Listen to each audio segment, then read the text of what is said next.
The Russian foreign minister says that evidence shows that Turkey's downing of the Russian jet was pre-planned.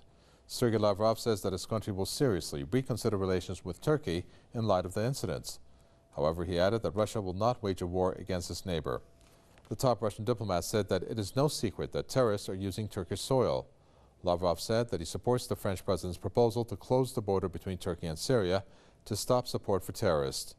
Lavrov also stressed the need to come up with a joint list of terrorist organizations in order to avoid misunderstanding in the fight against terrorism. He made the comments one day after the U.S. and French presidents accused Moscow of targeting what they call the moderate opposition in Syria with aims to bolster the Syrian government.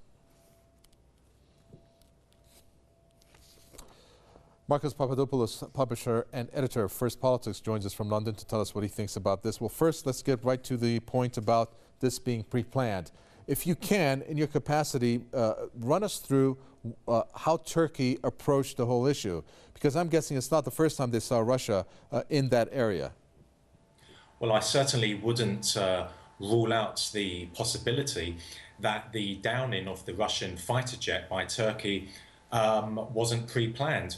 What we know is that the Turkish government, President Erdogan, has been using ISIS and various other Islamist groups in Syria to overthrow the Syrian government, to destroy the Syrian state, and to impose an Islamist regime in Damascus. Now, it's certainly not in the interests of Ankara for ISIS to be destroyed.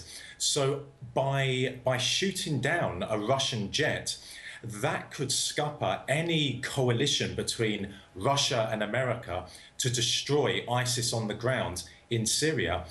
On top of that, many people in Washington, in the American government, do not want to work with Russia in fighting ISIS. Why? Because the Americans have also been supporting Islamist groups in Syria to bring down the Syrian government. So you cannot rule out the possibility that people in both Washington and in Ankara came together to try and scupper any possibility that Russia and America could work together to destroy ISIS. Well, then one of the deductions that could be made, and I could be wrong based on what you're saying, is that maybe it wasn't Turkey who made that decision. Maybe it was the U.S. that perhaps suggested that, because U.S. is in the Interlink air base, we know that, and that whole border, there is U.S. presence. That is a distinct possibility.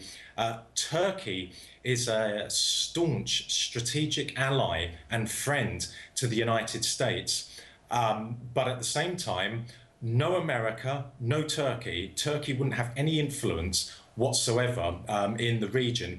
What we have to remember is that since the beginning of the Cold War, America has shielded, has protected Turkey politically, economically, and militarily. When America says jump, Turkey says how high. And we know that the neocons in Washington simply do not want anything to do with Russia, and they want to use all means at their disposal to destroy the Syrian state in order to end Russian influence in the Middle East, end Iranian influence in the Middle East, and to take away Israel's archenemy, which is Syria. So yes, in regard to your question, I think it is a distinct possibility that someone in Washington in a very, very senior position actually told Ankara to shoot down that Russian warplane, which had been bombing ISIS. The people who'd carried out that horrific massacre in Paris had been bombed by that Russian plane, and then Turkey destroyed that Russian plane, killing one of the pilots. And let's not forget, the British, American and French governments have not condemned what Turkey did and have showed no sympathy, no remorse for the killing of that Russian pilot. It is absolutely disgraceful. It is intolerable.